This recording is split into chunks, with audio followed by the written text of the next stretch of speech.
YouTube, what is cracking? It's Matty B. Welcome back to the channel, and as always, thank you for watching. I really appreciate it. It's finally time to preview the best season of the year that's about to be upon us, ARENACRASH, as y'all know it on this channel.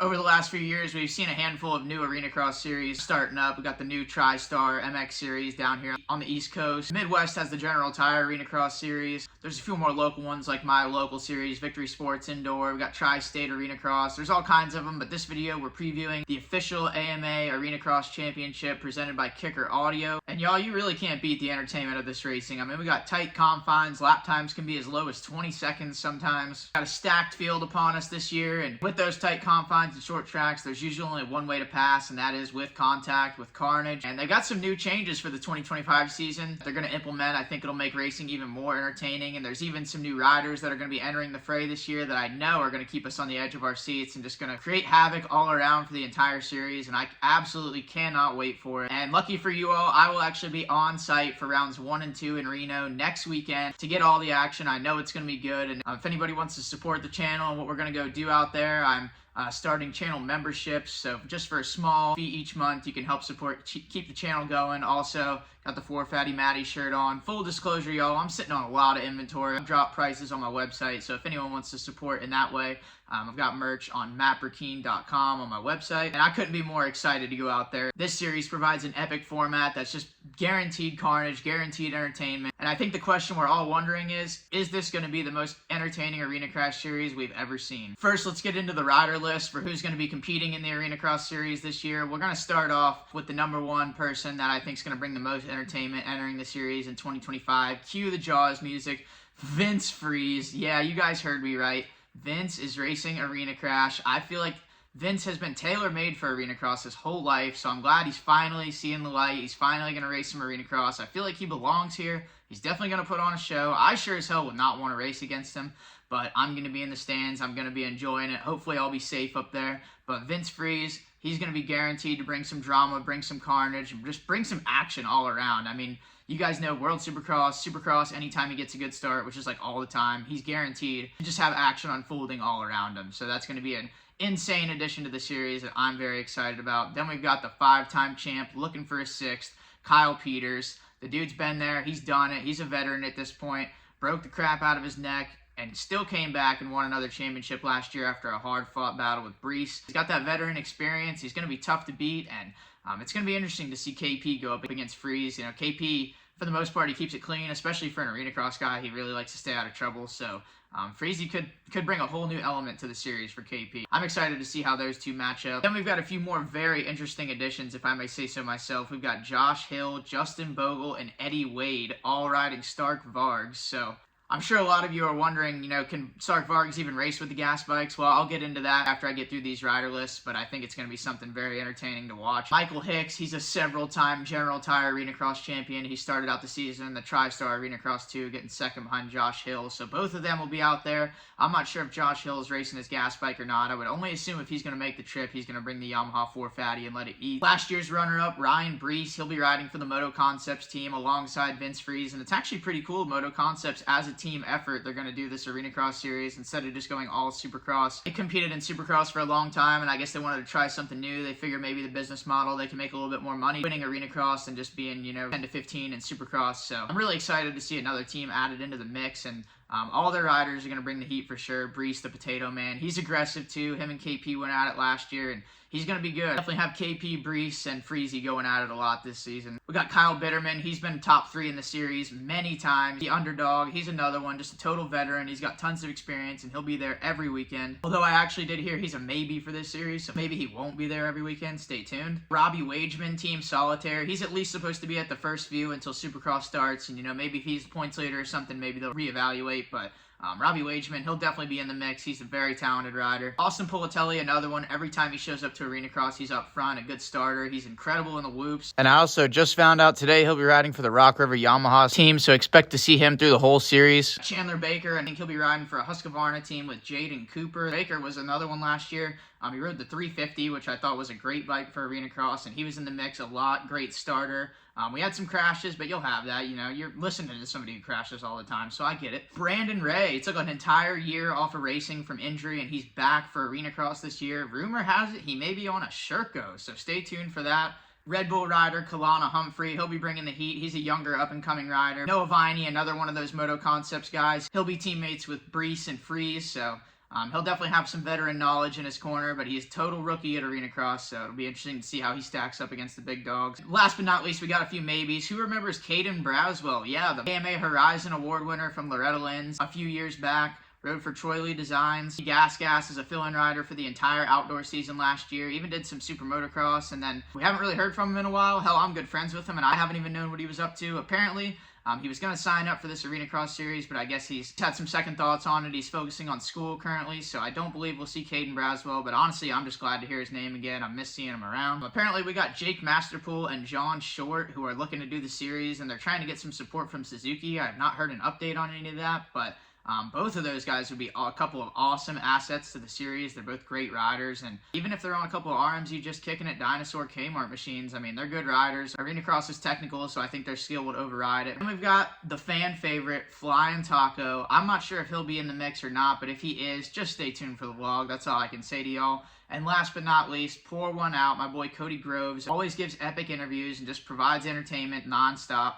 He will be out as well after a tibial plateau fracture, which I did that myself, so I know how you feel. Get well soon, Cody Groves. And those are the riders that I know of attending the series as of now, and if you ask me, just that rider list alone is going to make for one hell of an intriguing series and a lot of excitement. Now let's get back to what I touched on earlier. Will the Stark Vargs be allowed to race with the gas bikes? Well, kind of. AMA rules actually don't allow for the bikes to race together in AMA classes, so the Vargs won't be able to race the main class with the two main events against the gas bikes. However, they're doing a new Dash for Cash format this year that will be replacing the 1v1+1 races. And it's technically not an AMA sanctioned class, so the Stark Vargs, electric bikes, and the gas bikes will be able to face off together head-to-head in this Dash for Cash format. The top 3 gas bikes and the top 3 electric bikes from qualifying will face off. I'm not sure how many laps, but it's usually a short race. That's why they call it a dash, no choice. And I almost failed to mention e-bikes will even have their own class at these events, so stay tuned for some silent nationals. And as I said earlier, Stark is actually bringing their 3 guys, but it'll be interesting to see if anybody else on a Stark Varg or another sort of knockoff electric bike will come out and compete with these guys. Stay tuned. Here's one of my favorite parts about this series, the format. You start off the night with 4 heat races. Out of each of those 4 heat races, only 2 transfer. Then everybody that didn't transfer goes into 2 semi-races, and this is where it gets good, because out of these 2 semis, only the winner of each race gets transferred to the main, so I've seen a lot of battles for first and second. Guys just going for broke for the transfer spot. You see people take each other out. You see all kinds of crazy stuff. So only the winner goes through. Then the 2 LCQs, same thing. Only the winner advances. And those LCQs, those might as well be like storming the beaches of Normandy on a dirt bike. They are so hairball, but they are my favorite to watch. Definitely not to participate in, so that's not going to be in my contract. Then, like I said, we got the Dash for Cash, gas versus electric. I'm really excited to see how that one plays out. For everybody who qualified for the mains, there's 2 main events. For everybody that didn't qualify for the mains, there's actually a B main, which still, I believe, pays some points and a little bit of purse as well. And they sprinkle in some other classes too. They got some 50s, 85s, and don't even get me started on the AB All-Stars. Those guys bring the heat every time. Another change that they're bringing to the series this year, it's awesome for the riders, a little bit of a bummer for the fans, but last year, they would do a gate pick inversion where the entire field would invert from the first main to the second main. First place would get last gate pick, last place would get first gate pick. Y'all are catching my drift. But they are actually not doing that this year. I think they're just going to leave the gate picks the same off of how you finish in your first moto. So it's a lot more fair for the riders. If I was a rider, I would love this change. But as a fan, it's a little bit of a bummer. I always like the unpredictability of the inversion. And let's be real, who wouldn't skip their mortgage payment to watch Vince Friese come from the back row and knock people down from here to damn Timbuktu? I'll give them a blank check and they can write any number on it and I will pay it to watch that. Just one man's opinion, I actually think it would be cool if they brought back the briefcases like they used to do. They used to have the first main event winner pick from 3 briefcases. It had either a 0, an 8, or a 16 in them, and that would decide whether the field didn't invert at all, only half of it inverted, or if the entire field inverted. So I thought that was cool, but they're just keeping it a little bit more straightforward this year. And one more positive about this series, you can actually make some pretty dang good money doing it. I remember Ryan Brees last year, he would stay for the pro nights and he would do the amateur day pro-am. And I remember there was a handful of times where he was making a good amount more money than the guys around his speed and skill level in Supercross. And as we're about to get into talking about this schedule, this year we've got double headers almost every weekend, which I'm a huge fan of. If you're going to do all that traveling, you might as well race twice. No choice. Better for the riders, better for the fans, better for everyone. And with this payout, having 2 nights in a row, I mean, shoot, you sweep all 4 mains on both nights, you're walking away with $6,000, and that's before you've even lined up for the dash for cash or manufacturer contingencies or anything like that. So coming from a dude who's just trying to make a few bucks on YouTube, that sounds like a pretty good deal to me. Now we'll get into the schedule. Rounds 1 and 2 are going down next weekend, November 15th and 16th in Reno, Nevada. I will be in the cut. I'll be on site to capture all the good action, no choice. Then rounds 3 and 4 in Boise, Idaho, December 6th and December 7th. I actually attended that one last year, and it was an awesome location, some soft dirt made for some great racing. Rounds 5 and 6 are going to be in Loveland, Colorado, January 3rd and January 4th. Round 7, one of the few races that's not a doubleheader, Guthrie, Oklahoma, on January 24th. Then rounds 8 and 9, you're back to Reno, Nevada, January 31st and February 1st. They could almost rename this series ARENACRASH. Rounds 10 and 11 in Prescott Valley, Arizona, on February 7th and February 8th with the championship finale. Rounding out the series in Daytona, Florida on February 28th. If anyone remembers any of the videos or anything about Daytona ARENACRASH last year at all, it was an absolute mess. Total beach sand in an arena.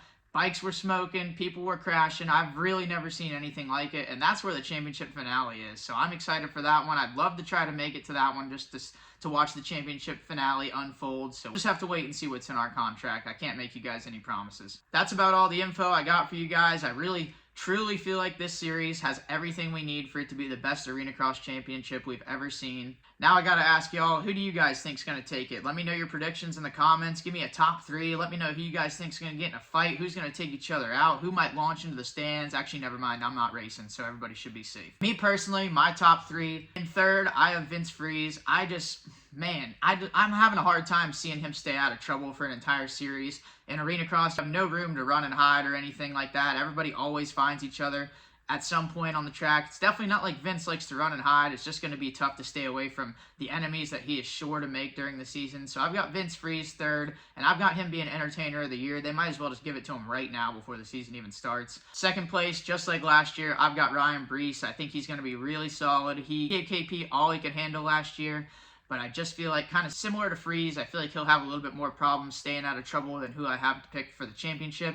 And even with Brees being teammates with Friese, you can't rule out those two getting into it as teammates. Friese has gotten into it with his teammates before, so no matter what happens, it's definitely going to be entertaining between them two. And then for the championship, I'm biased. I'm a KP guy, but I've got Kyle Peters. He's a 5-time champ for a reason, and I really want to see him get this 6th championship, put himself in the record books. KP's a great guy. He's my teammate on this Sirius studio with this sick hat I've got, and he's my pick for this 2025 AMA ARENACRASH Championship. That's a wrap on today's video. I hope there was some information in this that helped you guys, get you guys excited for ARENACRASH. If you guys are anywhere near any of these events that are going down, please go ahead and attend. Get yourself some tickets. You will not regret it. Your heart rate will be through the roof. You'll be paying for your seat, but you won't need it. You'll be on your feet the whole time, and it's the most entertaining racing on the planet. Changed my mind. But yeah, appreciate you guys watching. That's all I got for today. We're out. Catch you guys at the races.